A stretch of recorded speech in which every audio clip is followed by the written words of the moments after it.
Hello, world, and welcome to Creating Light with Kelsey. Today, I have a guest, and this is my first guest that I've had on the podcast in a really long time. But now I'm bringing on a guest once a month, getting used to that, having that be a new thing. And so I'm super excited to have Haley here. And Haley is an artist, certified hypnotherapist, life coach, and she's helping people learn how to alchemize their shadow through dreams and creativity. So, hello, Haley. Thank you for being here. Hello, thank you for having me. I'm stoked to be here. So, we met through Saw Simone, and Saw Simone is the founder of the Saw method, which is what I'm certified in the somatic activated healing. But it was in his membership is how we met. So you're the one that like saw me on the call. So I guess what was that like experience for you? I think that there must have been a moment where we started talking and I was like, who's that? And we connected on Instagram. And ever since then, I think we've just been kind of pulled to each other. Mm-hmm. I think for me, it's probably like your scorpionic essence. I love that energy. I'm scorpionic as well. And I've got a major like Pluto Scorpio moon. And yeah, I felt the vibes you were giving. And yeah, I appreciate your voice. Thank you. Your activated voice. Yeah. Ooh, my activated voice. I don't think I've had that described to me before. It is. It's activated and it inspires me. So Thank you. Yeah, I think it was I'm thinking about it now just because I'm like, oh, hey, I'm bringing on guests and this is a new thing that I'm doing. And I'm looking at the track of the people that I've been able to connect with and that I've reached out to. It's all been through that Saw has brought in that energy and connected me to these oh, people. So neat. that's actually like really cool to look back on of, Yeah. okay, interesting how like one human shows up and then they bring all these other humans. It like ripples out from there. Yeah. Yeah. And I think I guess along those lines too, like you inspire me with like the work you're doing. And it's just nice to have some support where I'm like, oh, this person's doing something similar to me where they're trying to, make this a full-time gig or I mean, Yes. you already are, but when we met, I think I resonated with that, where you were making these big moves and I was maybe not ready, but was like, oh, look at Kelsey go. So yeah. It is. And It's just so nice. and just the confidence it takes too to be a practitioner in that, I really respect the ability to show up online and in spaces and to be fully like in trance and like just committed to that letting go. Yeah, that's amazing. It So takes a lot. It takes a lot of practice. And yeah. yeah, that's what I was drawn to you as well, is that similar like work and wanting to show up and being in this space. And then you like your life's work is also with art and dreams. And that's where I was seeing those correlations. I was like, oh my gosh, this is so cool to like cross paths with another person that also does that. Yeah, there's a lot of similarities in our work for sure with the trance, art, dreams. Hmm. For sure. So, first question for you, my dear, is what does soul liberation mean to you? Yeah. Yeah, I was thinking about it today. Um, I mean, my first immediate answer would be creative expression. Mm. Um, but more so, it's freedom.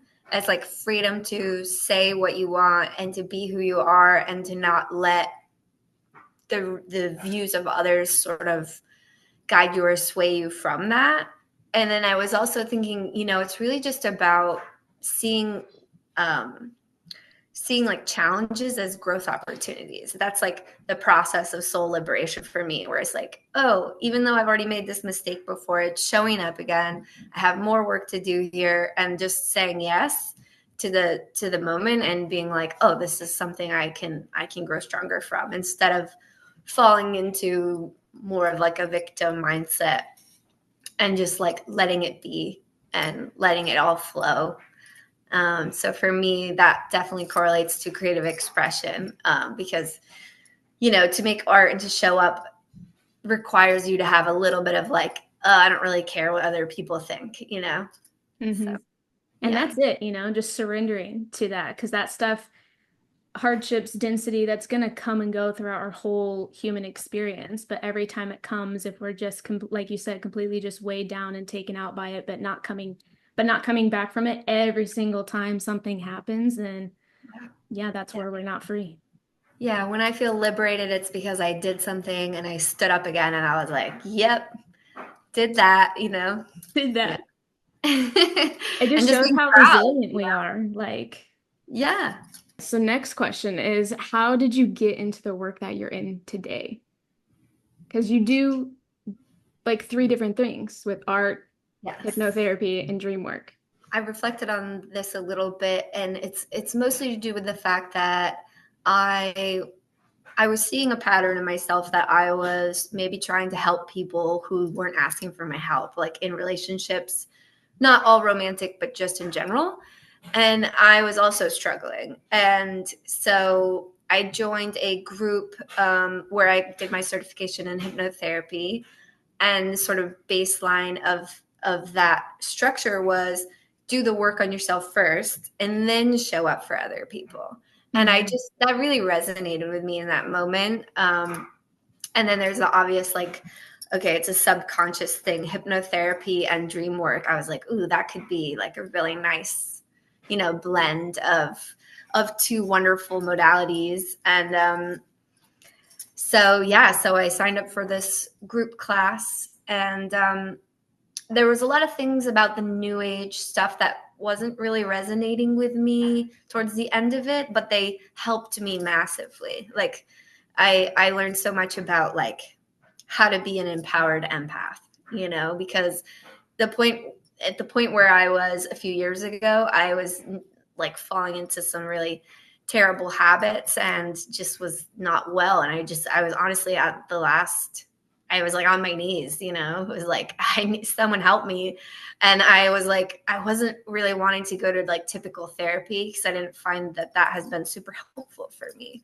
Mhm. And I'm big into mysticism, and wanted to be in a circle or a space where people were okay with talking about other subjects and like the energetics of what's happening, because that's sort of the level that I usually am at, where I'm like this empath who's like sensing and feeling. Mhm.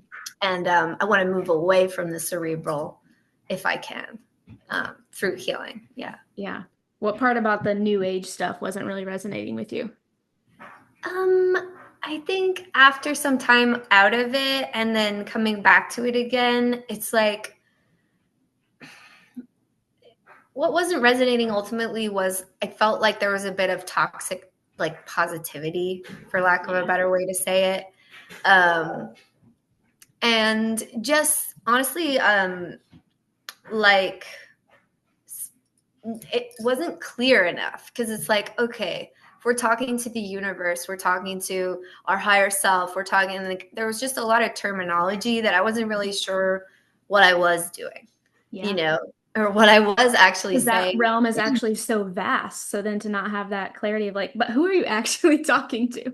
Yeah, what am I summoning? Who are we working with here? Yeah. And I think that leaves people vulnerable. And so that started to kind of irk me.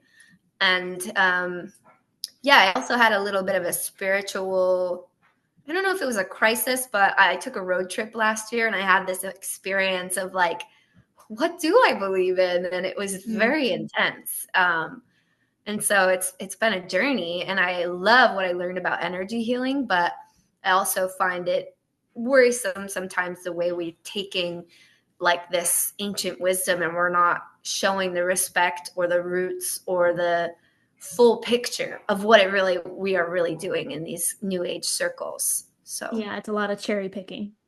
yeah, exactly. You know. Yeah, I know. Yeah.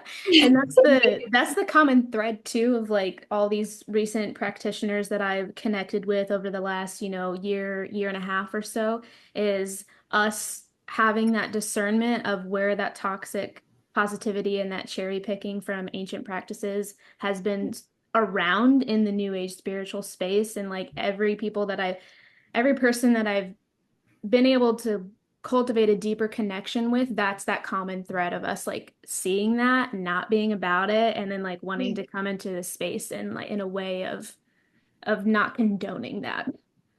It's amazing because I think it takes someone to go to the edge of that to be like, oh, that was actually maybe some danger. Like maybe that's not right. Maybe that's immoral.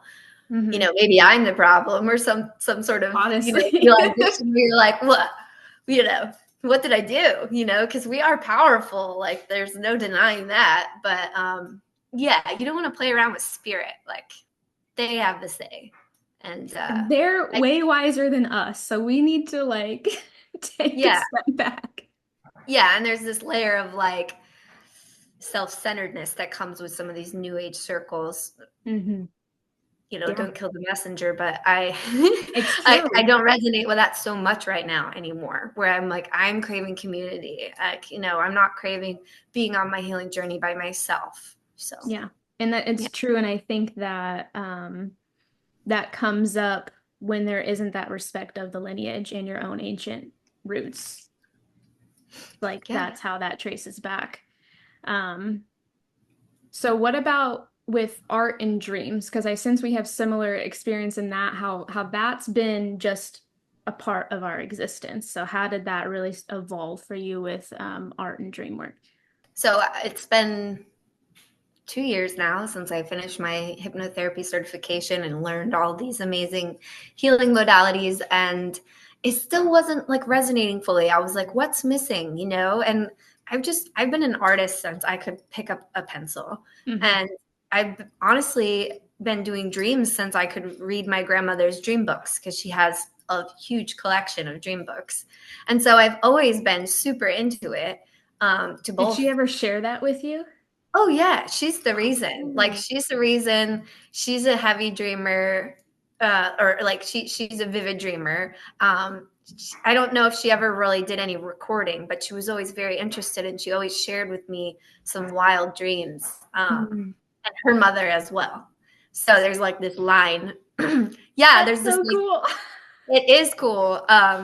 And so I've been trying to find a way to offer what I have to offer people in a way that just feels really authentic so that I can be excited about it and not feel weird trying to sell it because there's just so much on the internet to buy and Mhm. so many people to work with. And yeah, so I created my own method where I'm trying to teach people how to do what I do, which is use artwork and dream work alongside self hypnosis and other theta states to kind of pull whatever's lingering in your psyche, kind of taking the shadow and bringing it into the real world to alchemize and work with, like in a tangible way, using like objects and ritual and even like herbalism and things like that, so I can infuse all the other things I'm passionate about into this method, this active theta healing. Yeah. That's that's the shit that I love about the work that you do is like pulling in those three things together because that Yeah. also very much aligns with what I do as well of like how you just described of doing that to pull the shadow up and alchemize it into this now Yeah. real world and again to then be liberated from it and we just it's a way of life and we just do it again and again and again and we're not a prisoner to our suffering. But then Yeah. what's the difference is like I'm using dance to do that part as far as the trance, and then you're using the hypnosis as far as the trance. And there's just different ways to access Yeah. trance and using that, which is really cool. And yeah, it's a blessing to like cross paths with someone that's like on that like same track because I obviously understand how deep that work is. Like, Yeah, thank you. And it's yeah. incredible how the layers just keep unfolding. Like Hmm. I've been working with like mouth symbolism for years now, and it's still sometimes there's another layer and I'm like, what? Yeah. I didn't Yeah, even see when that you before. How did I I not see know. that? I tell clients that all the time of like I remind that and then myself too of like new level, new devil. Like once you think that it's just no, you just go deeper in this spiral. And it's not a Yeah. bad thing. It's just like you have more tools and more capacity to understand a different layer of yourself. Yeah. Yeah, I agree. Yeah. So say if you have anything else to say about that, because that's creating your own method is huge. So what's I know you just said it, but just to reiterate it, because people probably didn't understand when you were Yeah, just yeah, organically talking I about it. yeah. So I have a couple of principles that I'm aligning the method with, and the major one is abstract to aligned, and it's this idea that is based off Jung. Like I study Jung a lot in books, and I'm very intrigued by his concept of active imagination. So that's Mhm. where I've gotten the active word from, because with his process, you help a client to get into a trance state and find a part of the psyche that has manifested as an image, which could be an animal, could be a person, could be an object, and then he would guide them through a meditation where they would start a dialogue with the image. And so I've been practicing that, and I'm creating ways to do that with other people in a different way. So the idea abstract to aligned is we're going into the imaginatory realm, we're going into the abstract world of the subconscious, right? And when we pull it out, we pull things out and then they become aligned. It's like a threshold, kind of like a doorway gets created from the left and the right brain. And like what's subconscious becomes conscious. And then you're like, oh, I can talk to this and work with this and bring it to light. And it's, something deep from your shadow self. Yeah, so with the active theta healing method, you're accessing theta states through dreams, through meditation, through hypnosis, and then we're having creative days where we take things from our journal and we work with specific images and symbols. Yeah. And what's a theta state? So a theta state is technically just deep relaxation. So you could technically reach that during waking moments, but you probably want to be in like a deeper trance, like a hypnosis, or maybe someone who's practiced meditation for a while. My sort of definition is more like a theta state is a state where you start to forget about your body and you start to forget about your mind and you start to forget about time, and it becomes this like inward underworld journey, Mm. Um, And so I that's what just, I would guide with ecstatic dance, yeah, is that same goal of like losing the state of the mind and the body and like time and what's around you and being fully inward. yeah. I would say that also for me, a definition of theta would also be like eyes closed.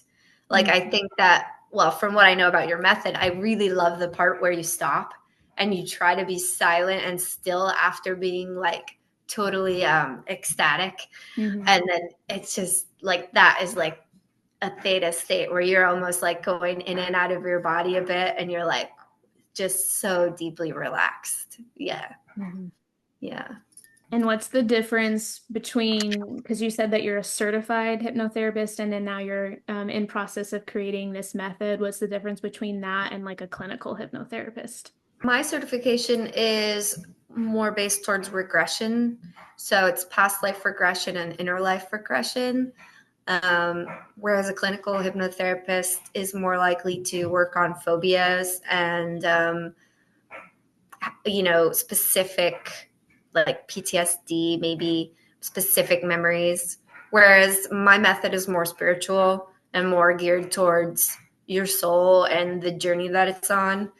Um, but I like to bring in aspects of other hypnosis people who I've read about. But there is sort of a divide between like the artists and the scientists in it. Yeah. But I love the overlap. Like I really do love and respect the overlap. But I think the artistry for me is more comfortable because it leaves space for creativity and, imagination, which I mean, that would be the difference working with me versus working with a more clinical hypnotherapist. There would be maybe less imagery to work with, less sensory experience. Um, but yeah, the major difference is it's like backed with scientific stuff. Yeah, because then they would, from my understanding too, then would they be also graduating with like that licensed mental health counselor title as well, or do you know Not about? necessarily. You can get certified as a hypnotherapist in a weekend.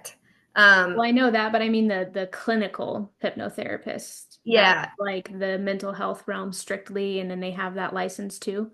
Yeah. I'm not totally sure. I don't want to say anything I don't know. I think there's all different kinds of facets of it because some people, they're already a therapist, but they study EDMR, and Yeah. they just work with that. And then yeah, I think it's different for everyone. Okay. And then it depends who you studied under. Mm. So, like, there's the Morrison method, which is very popular, like NLP sort of stuff, um, which is sort of closer to talk therapy, and then becomes hypnosis. Whereas mine are more of a whole entire like journey that you're going deep within and you're asking really big questions that you're looking for answers to.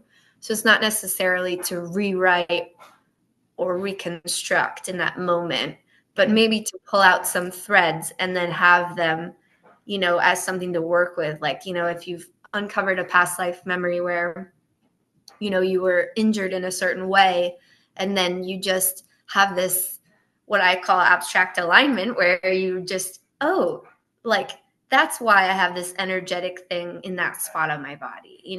Maybe that's actually an energetic somatic memory that I have.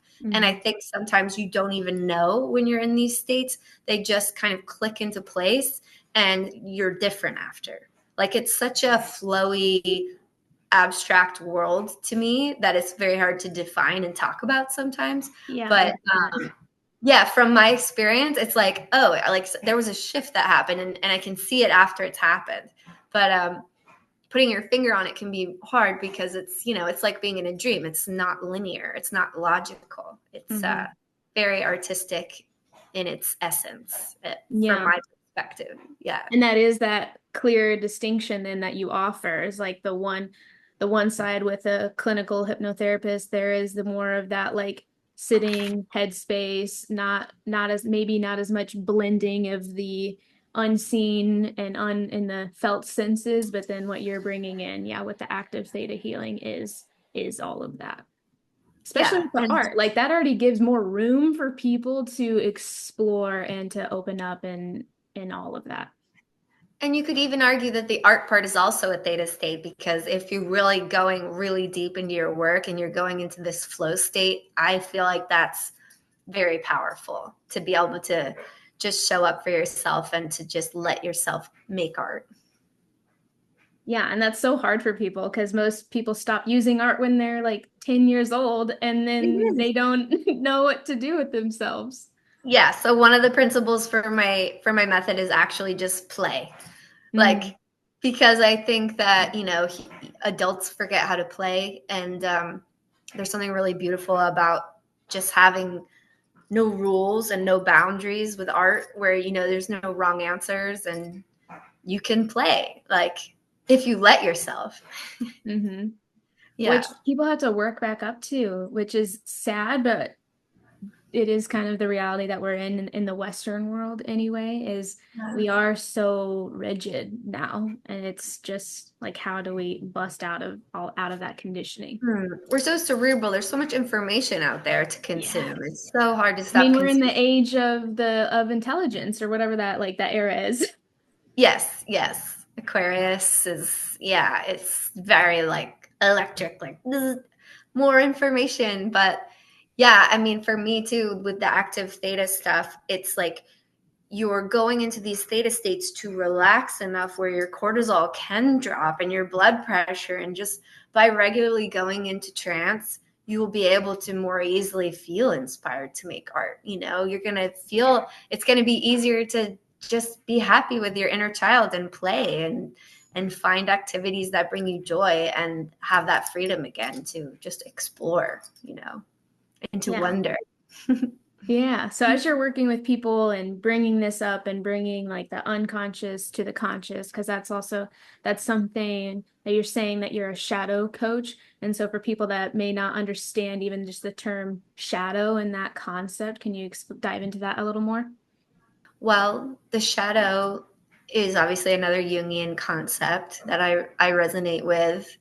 For me, I feel as though dream work is shadow work, like in its essence, Yeah. because for me, the shadow is this like repressed parts of ourself, maybe because of society, maybe because of our childhood dynamics, or some comment someone said offhand that where you were just like, oh, I need to pack that in deep, like I would just forget about that. And it's a place where we can go and express those parts of like that, those things that have been demonized or considered dark, like anger or like outbursts, or like even like next level ravenous, you know, rage and things that we play out in dreams. Mm-hmm. So I think of the shadow a lot as dream work. But I think it's just, you know, negative aspects, and I say that in quotes, negative aspects of the self that are hidden or repressed.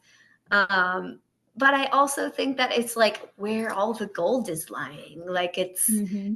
it's the bottom of the ocean, but it's where the treasure is, you know, It and is. you've got to be a brave diver to go down that far, you Mm-hmm. know? And then when you do, you're like, whee, you got treasure, you know? But So then, yeah, like getting used to the being in that discomfort. Because if you think of just using that metaphor of like being a brave diver, so you have to like get all of this gear on to be able to access that depth of water. And then when you're down there, like how can you even uncover what's down there when you're in this water and that's not where you live and that's not your normal element and like not your climate. You can't even breathe, actually. right. You're just pretending like everything's fine. Yeah.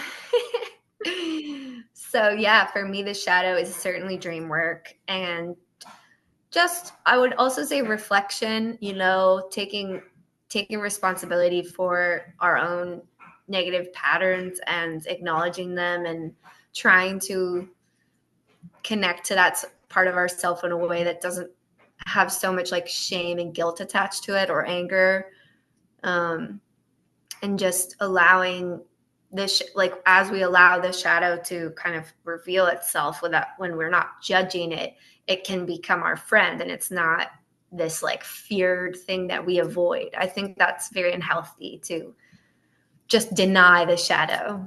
Mm-hmm. So yeah. And that's been this whole process for me of deconditioning that within myself of that illusion that the shadow is the enemy and this like horrible harmful thing. It's like, oh, it's something to befriend. And when I do, then we're in way more of a flow of life. Yeah. Yeah, because we all have it, you know, no Yeah, one's perfect. Everyone's messing up all the time. all And the most people time. aren't even noticing that you're messing up, you know, and I think a Mhm. lot of it is just this inner critic, inner dialogue who's like, "Oh, you should be better by now," or, you know, someone else is doing it better, and it's, you know, just this process of self individuation where we're growing and growing, and as we grow we need to, I think, pull out more layers of the shadow to just accept ourselves, um to be able to move on and go further. Yeah. And so how I know you spoke about it a little bit, but anything else with art of how you do that and with that process and just working with art and then bringing that shadow to a creative piece. Yeah, so using art as a healing modality, is that what you mean? Yes. Mm-hmm. Yeah. um well, for me, I would say that when I was a child versus who I am now, and like my journey, it has shifted a little. Whereas before, I would say there's like a timeline. And right in the middle of my 31 years of life, there is when I started teaching art.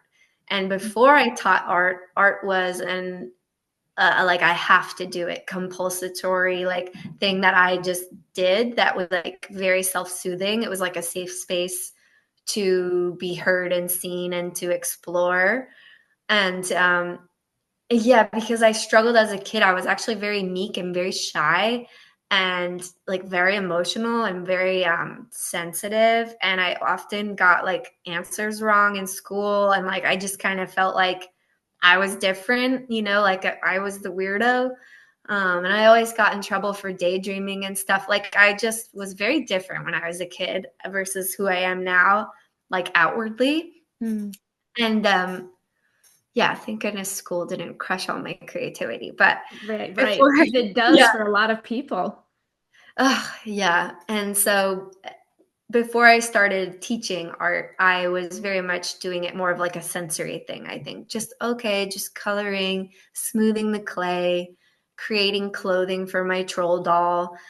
And then once I started teaching, I sort of started to realize a lot of things actually about my voice and that I had something here. Like there's something here that I can teach and people will listen. And it opened up this whole other healing modality where I started to think a lot about my voice and the way it's been suppressed through all kinds of things, like ancestrally, in school, living with two brothers and a dad, and like having my family life be like super chaotic and not anyone really listening to what I have to say, like not being able to state my own boundaries in relationships. And so this like teaching became this like throat activation, which in turn became probably the first element I started to work with this series of paintings I've been doing the last 2 years, which is a mouth like throat thing that I've had be a reoccurring dream since I was a kid. I've just always had this undercurrent of like you have something stuck in your mouth and you need to get it out. Is it And more the mouth or is it throat? well, it's mouth, but I think energetically of it as throat. Okay. So yeah, like visually it was mouth. When I was a kid, I had dreams regularly about like projectile vomiting, like other people, animals, myself. And then sometimes it was like, fluff or like, cereal or like Mm. just stuff coming out of people's mouths. And then as I got older, it became like a sticky, gummy, like type of stuff that was stuck in my mouth. And I would pull it out. And, I started doing this work like very actively, maybe in 2017, started really actively recording all my dreams and going back in. And yeah, the artwork has become a healing modality because I've chosen to actively do so, you know? Yeah. Like I'm like, okay, there's something here. And so I've made a few paintings about it. And there's this moment where you realize things shift. It's this threshold that I was talking about where the alignment happens, Mm. where it requires you to go into the right brain to be open to receiving the information from spirit is how I feel, like a channel. Um, and so it more recently has become very healing for me because I've been actively choosing to do so. Whereas before, I think it was just kind of a product of the desire to just be seen and just be heard, and Yeah. have a safe space to express. So Yeah. how old were you when you started teaching art? I was in college, so I was 18, maybe I was 20, around 20 or so. Um, I was teaching at a glassblowing studio, and then I worked at the Boys and Girls Club for a while, um, and was teaching art there. And yeah, just it really changed my whole life, changed my whole personality. I was so shy and so meek before that. Yeah, and now I've traveled all over and I love meeting people. It's like my favorite thing to do is go up to a stranger and be like, blah, blah, blah, blah, blah, blah, and like make people smile. So, yeah, before that, I was just very quiet and very inward. And, I mean, maybe not around the right people. Like, I definitely was a goofball, but Mm. like, I was not nearly as extroverted as I am now or confident. Yeah. So it's Yeah. interesting to like hear you and that shift of like art was this one thing for about 20 years of your life and then it was this other thing for maybe 10 years or so and then the last few years it's shifted again Yeah. and how it gets to evolve in that way. Yeah, it's incredible, really. I think it's an untapped resource that people don't like. Creative genius is so incredible. Like, I just wish more people realized that. Like, especially going into this world of like chat GBT prompts and all that. Yeah. I'm like, we need to keep our imagination strong. That's what keeps us unique and having a voice. And art is just so much more infused into the world than people even consider on a day-to-day basis, you know? Mm-hmm. Like, yeah, it's just everywhere, but people don't give it the credit that they need, you know, that it needs, that it deserves. Yeah. Yeah. Yeah, it's so easy to just brush it aside in the Yeah. outer world.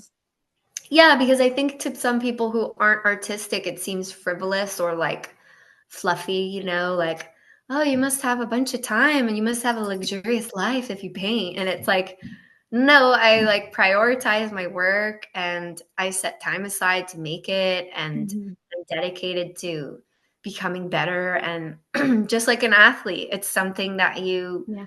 show up to and you practice and you gain skill, you know. Yeah. And I like what you said too of noticing that shift within yourself and how you related to art and used art and then were showing up. It was a choice. And then that's how it became so deeply healing is Yeah. in around, like you said, 2017 or something. Um, was that, no, you said that with the dreams. Well, that was when I really started doing dream work like every night Mm. for like years, you know, whereas before, like I wrote down dreams in middle school, but I didn't write down, you know, tons of dreams a Yeah. year. Whereas since 2017, I've got more than 10 for each month for the most part. You know what I mean? Yeah. So like a log, like a whole entire backlog of dreams since around 2017, 18. Yeah. And that's just something I so strongly value as well. Like it's something that you choose and it becomes a practice. And that's how things change and evolve and growth happens. It's like we show up, like we make that happen, like we have that power, and then we continue to tap in to this like boundless potential that's within these certain modalities. Right. Yeah. And it takes an effort to show up. Like Yeah.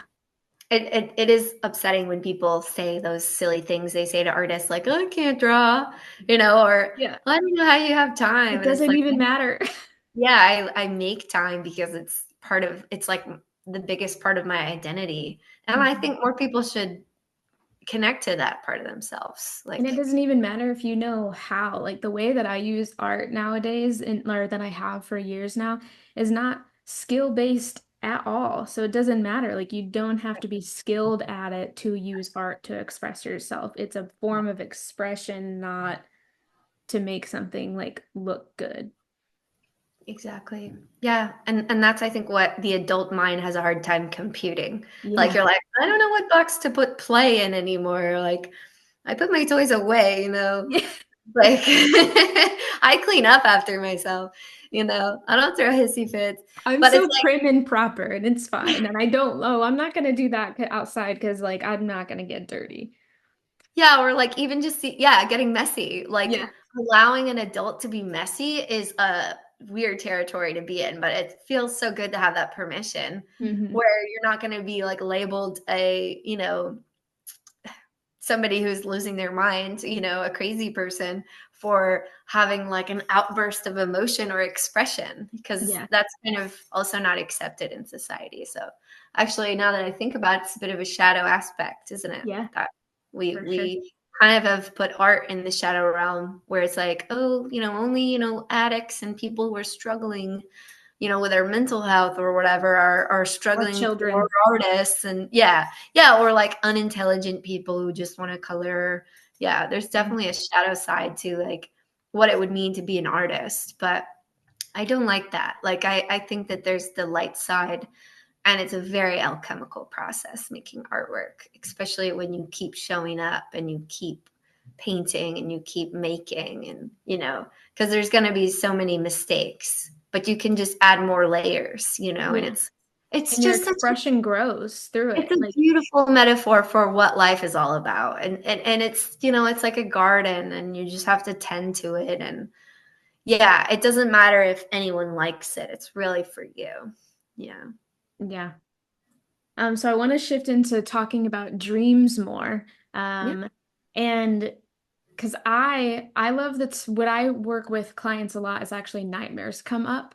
So I Mhm. know we've talked a lot about dreams already, so I want to kind of shift into more of that nightmare aspect, but also uplift if you have anything else to say with the importance of dream work. And I mean, I didn't know that about you and your grandma, of how that like came into your life, of that dream work is a lineage thing for you. That is so cool. But anything else you'd like to speak about dreams? Yeah, dreams for the healing state. I think the only thing I'd like to add, I guess, would be that when we do dream work, we're we're like creating more space for synchronicity to happen. Mm. Um, because the two worlds begin to blend. So it's like conscious, subconscious, and then it's like sleeping, awake, left brain, right brain, and this like there's this bridge that forms, and synchronicity starts to like just blow your mind. And you're like, there has to be more to this life. And that is the draw to me ultimately, is just like that confirmation of like, I'm doing the thing I'm supposed to do, or I'm listening to spirit, or, I'm showing up for myself at the very least. Because like for instance, when I was working with shark energy not long ago, which you know Yeah. a bit about, and I'm still like so excited about the fact that as I was working with shark, so many things happened in the 3D that were shark related, and I would purposefully like go claim it. Like I'd be like, "Oh, that person had like a shark shirt on. It said like come to the shark side."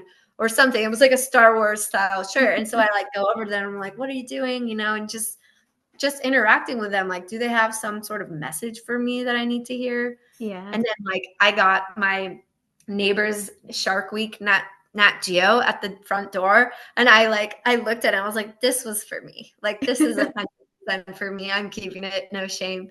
And it's just so magical. And I think another thing about dream work is that there's so much space for interdimensional like healing that we don't understand, and it's this world between worlds where you know we can step into like other realms. Yeah. And so there's this whole other side of it that's very esoteric, where once you become conscious of dreaming, there's a whole nother playing field available to you. And it's overwhelming, but it's beautiful, especially if you have like a respect for it and you work with it in a way that's going to help build you up. So as far as the nightmare thing, I recently have coined this term, the spectrum of disturbance. And Mm. so what I like to do is I don't work on hundreds of dreams at a time, and I certainly don't write down all of my nightmares and then just look at my nightmares, right? Because they're so heavy, they're so packed, and they're uncomfortable. And I don't think that would be healthy. So I created this spectrum of disturbance to kind of say, okay, well, how disturbing was that dream? Because I believe that nightmares are kind of like all dreams in a way. There's like night terrors would be all the way at the whoa spectrum of disturbance, and then there'd be like just dreams that were like, oh, that was kind of creepy, or that was a little weird. Why did I, eat a tooth or Mhm. whatever? But I think that shows you where the potency level is, and it also shows you how fast you should move with the dream. So if the level of disturbance is very high, you need to give yourself more grace and more time to look at it, to work with it, and to let it kind of sink in and become infused in your body, I guess. Um, and just approach it with more caution and sensitivity and gentleness and grace. Whereas we also have dreams that are like really fun and magical, which are really great to work with. So I personally like to work with a handful of things on the spectrum, you know? I don't want to dive too much into one area. Yeah, and I'm in a complete agreement of that because I'll remind my clients all the time too of if we only are only in and working with the darkness and we never fill ourselves back up after we've emptied ourselves, after we've just done all this heavy lifting, this is not sustainable. Exactly. Like, Yeah, that's a great way to put it. Not sustainable because you're going to become disturbed. yeah. For like you're going to become disturbed, and there is serious risk of having like a breakdown or neuroses because like you sometimes aren't prepared to find out what that might have meant. Mm-hmm. So I, Oof. I Yeah. if people are having night terrors, I believe they should talk with a professional and they should work that out very quickly because usually, well, from my experience, a lot of our dreams are almost immediate, like things that are appearing in our 3D in that moment. Like, during that week, you have these dreams and they're related to what's happening in your life. So there's going to be something there probably about where these emotions are coming from and why it's playing out with that specific imagery in your subconscious. Mm. And yeah, having someone to talk to about what's happening in your waking world is going to be very important. But with And night terrors, people usually don't remember those, right? I mean, I think that it's a mix of, I don't have too much experience working with people with night terrors, but a lot of people share their dreams with me, and I think that this is my idea. I think that the ego won't allow it. Yeah. And I think that when you're like, even just in my own personal practice, if I have a disturbing dream, I'm pretty quick to be like, I'm not going to write that down, you know?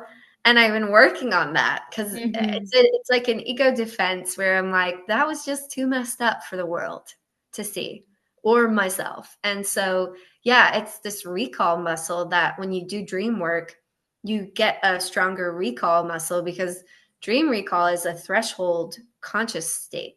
It's like it's called, on one side it's hypnagogia and on one side it's, well, I forget, but there's like the waking up and there's the going to sleep state of Yeah. consciousness, Yeah. and they refer to them as hypnagogic states, and they're threshold consciousness, so you can kind of play there if you learn how.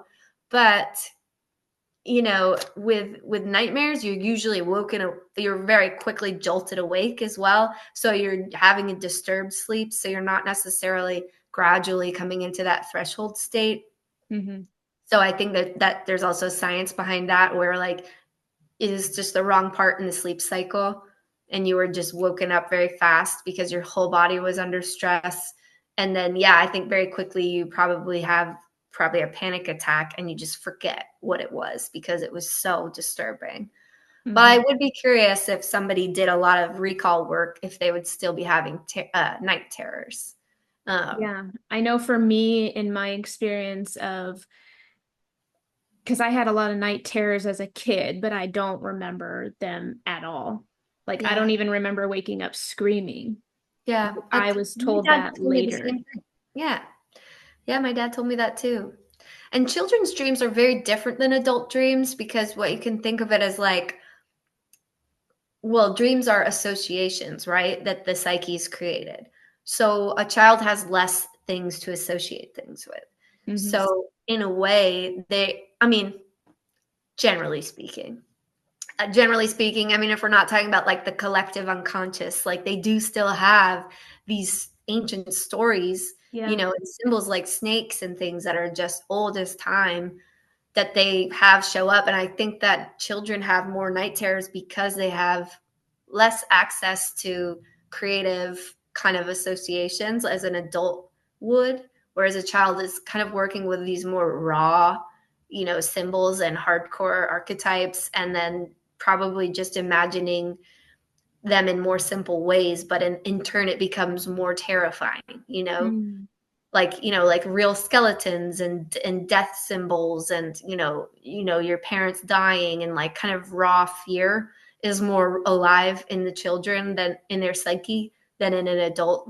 I mean, not always, but I would Mm-hmm. say yeah, children's dreams can be very different, just because their psyche space is very different, and they don't have so many tools to grab. Well, it's almost like their vocabulary is smaller. Mm-hmm.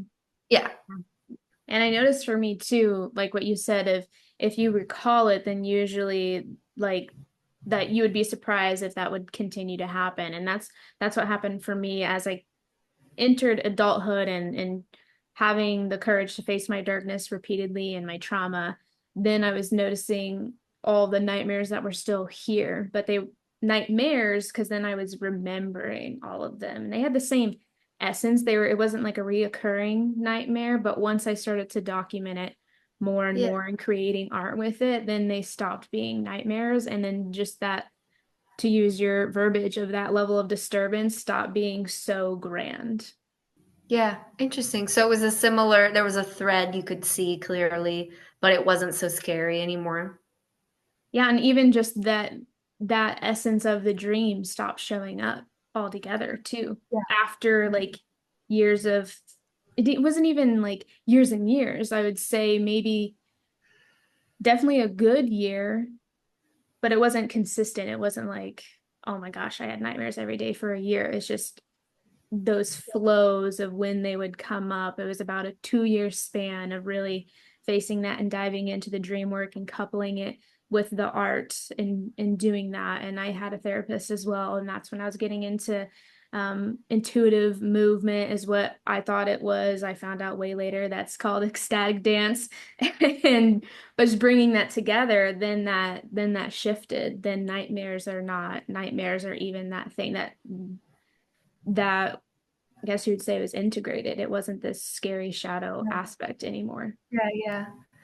Yeah, and I will say that there are definitely dreams where, or like aspects of dreams that are just our brain kind of mulling over bits of information that we saw during the day.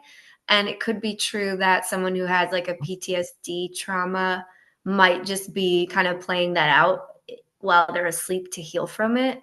Yeah. And that might be the night terror, like not to say something's even really wrong with them. They just went through something that was really graphic for their brain to comprehend, and like where do you put that, and it's like, and when they're awake they're probably trying to compartmentalize it, but when they're asleep it just goes into abstract, and it's like Yes. swirling around, and Mhm. like it just becomes a little scary. And I think I'd be concerned if someone was having reoccurring nightmares where it's the same story. I think that's something really powerful to work with and to look at, and a little bit concerning. Like, I remember those are the only ones I remember as a kid. Is I had a string of nightmares, and then I remember them vividly still, but I don't remember many of the other night terrors. I just remember waking up very upset and scared and Mhm. screaming. So yeah, it's interesting with children. I think it's pretty different. With adults, I think too, it's more common that they're physically acting them out, which can be really scary because if you wake up and you're like not in your bed, or you're like Mhm. doing something bad, Or and then you're just like, full on like sweat, like the bed is wet because you're sweating so much. yeah, that can be really scary. And I think everyone who's having night terrors should get support from a talk therapist, because you need to be able to talk about not just a dream, but what's happening. Like, where is this playing out? Because I think it is very immediate. It's Mhm. an immediate reflection of the day or the week, I think. Mhm. Or maybe even something's just triggered an old memory that's brought it back up for you, Yeah, you know? and I also think it is that trauma aspect of like if that hasn't had the space to be processed and felt yet, to where if it's still stuck inside the body, then it comes out in a nightmare. Yeah. Yeah. I mean, I think that dreams are so layered. There's so much we don't know. And I'm very excited about the future of dream work. I mean, there's parts of me that don't like AI, but VR world and being able to see into the dream world. I mean, it's exciting that people are even considering it, because I think a lot of people think, it was just a dream, and it's like, actually, it's like a bunch of gold. Like, you should scoop it up, Yeah. take a look through it.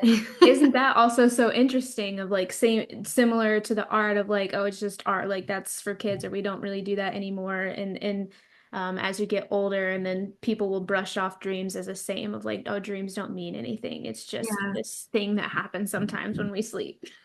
Yeah, it's like this feminine, dark feminine kind of energy around them both, I think, where it's like, yeah, not looked at as important because it's not like logical. It's very intuitive and flowy and not really within the bounds of something we can fully describe, which makes people uncomfortable. And Like, that's the essence of the feminine energy right there. yeah. And that's Mhm. is what makes people uncomfortable. It's the uncertainty and the unknown, but that doesn't automatically equate to unsafety. Yeah, I'm really leaning into the idea of sharing with everyone the way that healing can become not logical. Like, I really love that idea because, like, with your work, it's embodied, it's an energetic release, and it's dropping into the body. Like, it's just so much better than, well, I wouldn't want to say better, but it's a great tool alongside whatever else you're doing at the very least. Like, to be able to drop out of the mind just for even an hour a day or even 20 minutes a day, it's just going to change your whole world. It's going to, Mhm. you you can shift so quickly. It's incredible. Yeah. Yeah. So before we get into just the last little closing session, where can people find you? What are your offerings? What do you have out in the world where you are guiding others? How can they, yeah, come scoop up your stuff?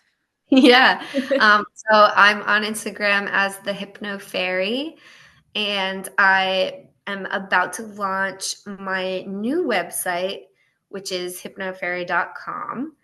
And there I will have an audio package deal. It's a bunch of pre recorded audio healings that are all focused around releasing trauma from the body.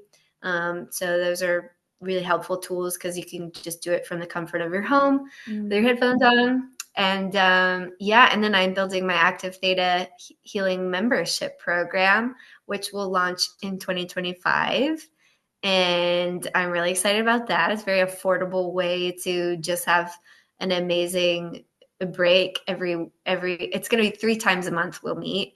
And I was it's gonna going to say be, what all consists of the membership. membership will be like 3 live calls where we'll do like theta states and creative days. We'll do reflection, and you'll get access to my new course, Dream Alchemy, and you'll get access to the audio package and some access to like some little PDF guides, like a EFT tapping. And in the EFT tapping PDF, there's like all of these specific mantras and phrases to use for specific types of trigger points. Like if you're struggling with substance abuse or or something similar like PTSD, there's a bunch of them in there. So it's just a cool tool to access when you're maybe having like an anxiety attack. And I think the EFT is really helpful. That Yeah. like really helped me before I came into somatic activated healing. Like I was doing intuitive movement and things, but before I knew how to like access certain meridian points or emotions and energy stuck in the body in different ways, because there's so many different ways to do that. EFT was Yeah. definitely like a very big helper in that. Yeah, I'd say it's very helpful for anyone who has never done it before, but it would also be a great resource for someone who has done it plenty of times but wants to just have some mantra ideas around certain areas that they might be struggling with. Hmm. Um, and yeah, it's an intuitive guide to doing EFT on your own, because ideally you do it with a practitioner, but you can do it alone. And I think it's an Hmm. amazing, tangible tool to you know, counterbalance anxiety when you're just feeling so overwhelmed, and it's so easy to just start tapping. So And yeah. I Yeah. think So it's a gentle way to like tap into the body and the emotion also compared to the slowing different down. ways to do it. Like EFT is a gentle way. Yeah. It's amazing tool to slow down and to just remember that your emotions are just temporary and that you don't have to succumb to, reckless outbursts of emotion or, harmful decisions to your body. So yeah, or your mind. It's a cool tool. I definitely have used it a lot. I use it in my own way, but this is a pretty extensive PDF. It's ended up turning into more than I realized it was going to be. But yeah, yeah. So there's Don't you that, and love then when that happens though? You're like, oh. I know. I was like, oh, okay. Yeah, I really want to make sure that people get it because I feel like when I first found out, I was like, is that it? But it's like, yeah, you use it and it's very helpful. And yeah, so there's that in the membership, and then the access to my Dream Alchemy course, which is all about recall and using dreams to alchemize different parts of the psyche, using like what we were talking about with active imagination and using ritual to work with our dreams. So yeah, and all that will be in the membership program. And it launches in 2025, and I'm super excited. And yeah, I'd like everyone in the group to have a dream journal that's active. And then also I do a free monthly dream circle. Yeah, so that's going to be free. I'm trying to make that free always because I just want to offer that to people. Yeah, and I think I also have like a free workshop on how trauma gets stuck in the body, which is neat to check out. Yeah. Awesome. We'll definitely have all that in the show notes. And so write that down and then give it to me, and then I'll put it in the show notes so Yeah. people can like easily see that and click on all the things and find you. Yeah. So final question, what are some ways that you create light? Ooh. um, I'm going to say for me, it's through listening. Listening and making sure that people feel heard and, leaning into intimate moments with strangers, even like